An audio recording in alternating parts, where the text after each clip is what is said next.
Bonjour et bienvenue à toutes et à tous pour cette nouvelle édition d'Economia. Notre premier axe s'articulera autour de l'Office national marocain du tourisme et l'Office national des aéroports marocains qui s'unissent pour rétablir les routes aériennes.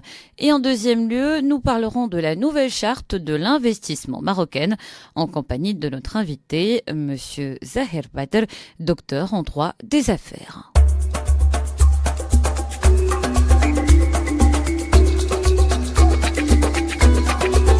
Les équipes de l'Office national marocain du tourisme et de l'Office national des aéroports se sont rendues cette semaine à Tampere, en Finlande, pour rencontrer les plus grandes compagnies aériennes lors du Salon international de l'aviation Connect Aviation et ont annoncé que la prochaine édition de ce salon se tiendra à Tanger en février 2023.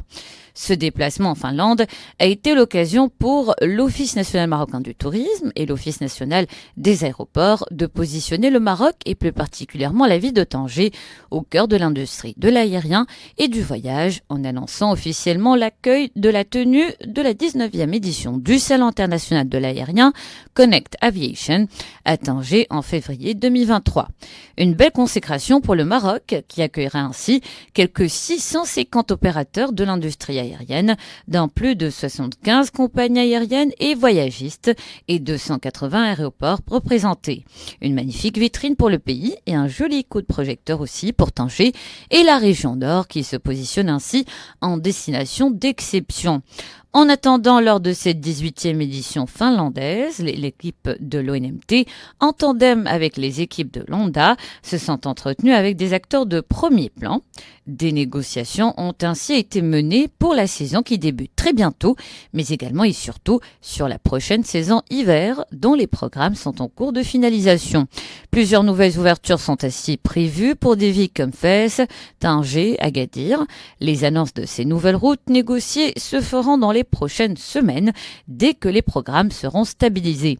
L'ONMT et l'ONDA ont ainsi uni leurs forces dans un objectif commun, celui de sécuriser l'activité sur la destination et rétablir les routes aériennes afin que l'espace aérien marocain retrouve sa place dans l'échiquier mondial.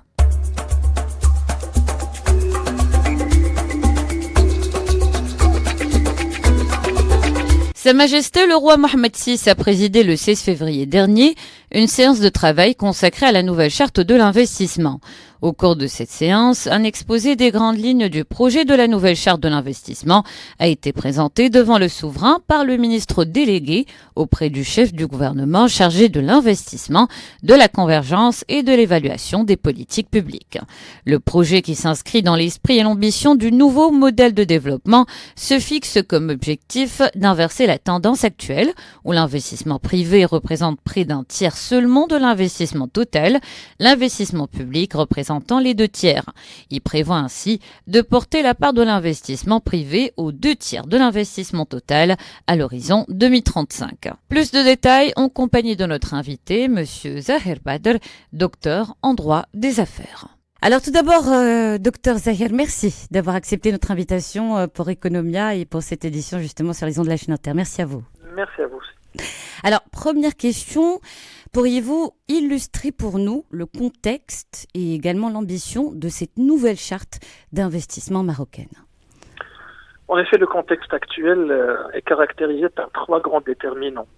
Tout d'abord, cette charte s'inscrit dans une tendance nationale visant l'accroissement de l'attractivité de l'économie nationale et l'accélération de la transition d'une économie fortement dépendante des secteurs fragiles tels le tourisme et l'agriculture, qui demeurent souvent impactés par les aléas climatiques et les circonstances politiques internes et internationales, vers une économie plus stable, articulée sur des piliers solides et durables, à savoir l'industrie automobile, l'aéronautique, l'énergie renouvelable, nécessitant de lourds investissements qui dépassent parfois la capacité financière de l'État et qui exigent le recours au financement privé.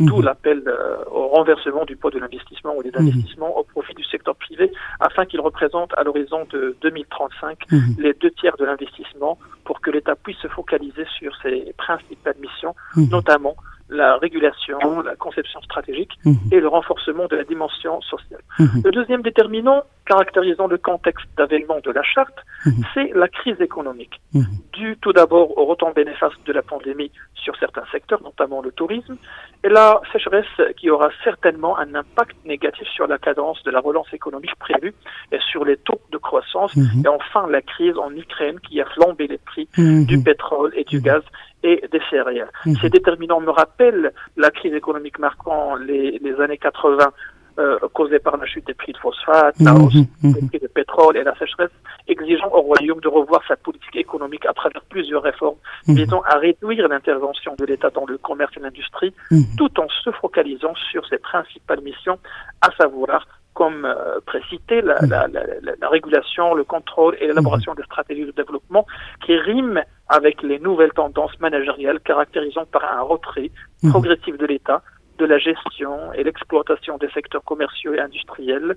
Ce nouveau rôle de l'État s'inscrit dans le cadre de ce qu'on appelle maintenant le New Public Management, c'est-à-dire les nouveaux modes de gestion de l'administration publique. Exactement. Le dernier déterminant, concernant le dernier déterminant, il relève de l'ordre interne, car l'avènement de cette nouvelle charte s'est coïncidé avec l'élaboration et la mise en œuvre du nouveau modèle de développement, ce qui a fait de cette charte un outil important dédié à la concrétisation des orientations du nouveau modèle de développement et offrira certainement une vision claire aux investisseurs et entreprises afin d'assurer pleinement leur rôle qui leur échoit dans le soutien de l'économie nationale et l'accélération de l'exécution des investissements, en particulier ceux ayant un impact en termes de création d'opportunités, d'emplois et de valeur ajoutée.